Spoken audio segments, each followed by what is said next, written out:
السلام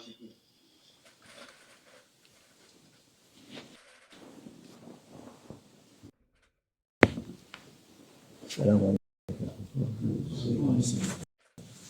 أعوذ بالله من الشيطان الرجيم. بسم الله الرحمن الرحيم والصلاة والسلام على رسولنا محمد سيد الأولين والآخرين مدد يا رسول مدد يا سادات وصحبه دستور وما شاء الله فارز دستان شيخ محمد الحقان مدد tarikatına camiye Peygamber Efendimiz sallallahu aleyhi ve sellem diyor ki okuduğumuz hadisler güzel, çok güzel.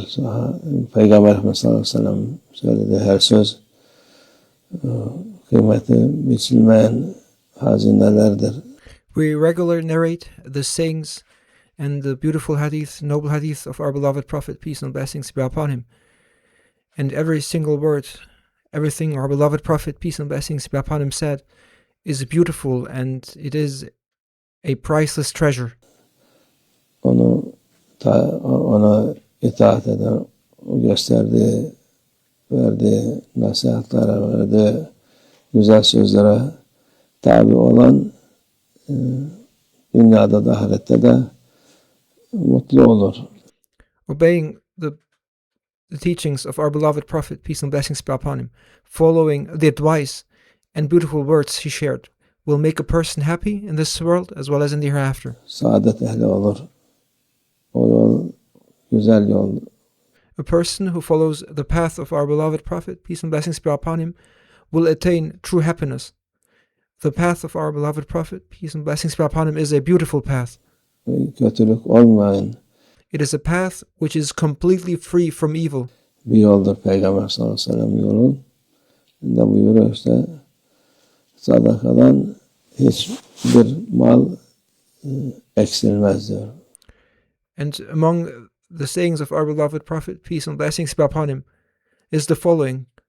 And in this noble hadith, our beloved Prophet, peace and blessings be upon him, states that giving charity does not diminish one's wealth at all. Peygamber sallallahu aleyhi ve sellem yemin olarak bunu söylüyor Peygamber sallallahu aleyhi ve sellem.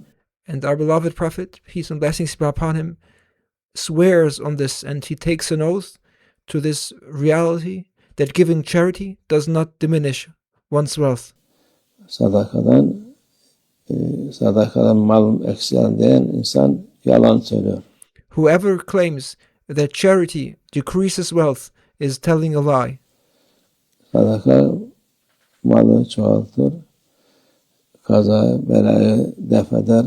Charity actually increases wealth and wards off accidents and misfortunes. Her türlü iyiliğe, Allah'ın rızasına vesile olur. Giving sadaqah, charity, is a means to achieve all kinds of goodness and to earn the pleasure of Allah Almighty. Onun için bu güzel, çok güzel sözlü Peygamberimiz sallallahu aleyhi ve sellem dün okuduyduk. This is a very beautiful teaching and a noble hadith that we recited yesterday. O yemin olarak yani %100 Peygamber sallallahu aleyhi ve sellem'in şüphe yok. And within this noble hadith, and when making this statement, our beloved Prophet, peace and blessings be upon him, took an oath and he swore to it. And there's absolutely no doubt in the words of our beloved Prophet, peace and blessings be upon him, then there's absolutely no doubt about this fact that charity increases one's wealth. Kimse malım eksilir diye düşünmesin. Therefore, no one should ever think that giving charity will decrease their wealth. Sadaka hem insanı korur hem Allah'ın rızasına vesile olmuş olur.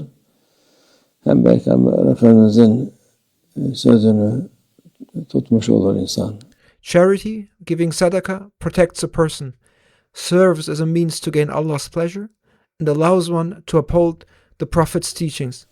İkincisi de bir haklı olsan bile karşıdaki insan sana kötülük yapsa onu affedersen sen Allah katında aziz olursun. And this noble hadith continues, and it is a enumeration of 3 points, wherein this second point is that our beloved Prophet, peace and blessings be upon him, says that even if you are in the right, if someone wrongs you and you forgive them, then you become honored in the sight of Allah Almighty. İzzet sahibi olursun. Makbul insan olursun. If somebody wrongs you and commits an injustice against you, but if you forgive them, you will gain dignity and become a highly regarded person in the divine presence. Öteki türlü kendi kendine şey yapsan, adamla kavga tutuşsan ya münakaşa etsen, o fazilet gitmiş olur. On the other hand, if you let your ego take over, if you let your ego argue or fight with that person, that virtue is lost. That honor you would receive if you forgave will be lost. Bu da mühimdir. And this too is extremely important. İnsanın kendi nefsini zapt etmesi It is, of course, not easy for a person to control their ego. kolay iş değil. Haklı olup da haksızlığa Allah rızası için bırakmak. İnsanlar bazen ne yapıyor, olmaz diye şey yaparlar ama onu Allah rızası için o bırakırsan Allah seni indinde aziz kılar. Of course, it is not easy that if you are wronged and you are in fact in the right, but instead choose to let it go for the sake of earning Allah Almighty's pleasure. Even though, moreover, people might tell you not to, and even though people might advise you to seek your rights. But if you let go for the sake of Allah Almighty, even though being wronged, then Allah Almighty will elevate you and honor you. Yüce kılar. O da mühimdir. This is a very significant matter. Üçüncüsü de millet insanlardan para istemek, dilenmek.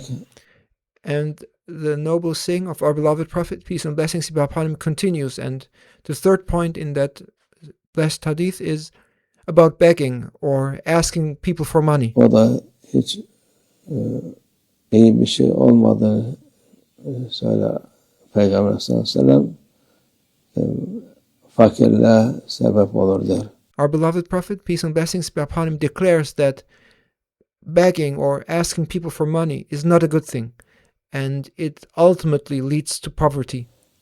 İsteme verir, Allah gönderirse gönderir ama sen If you need something, Allah Almighty will provide it. kalkıp da bana verin şu edin diye dersen o vakit fakirlik olur sende. However, if you lower yourself to constantly ask others to give to you, you will bring poverty upon yourself. Allah muhafaza etsin. May Allah Almighty protect us all from this.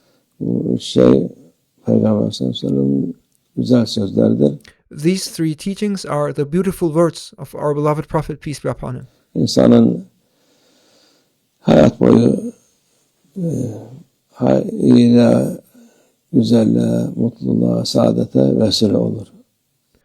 These words, these teachings serve as a lifelong guide, leading a person to goodness, beauty, and true happiness Hem dünyada hem ahirette.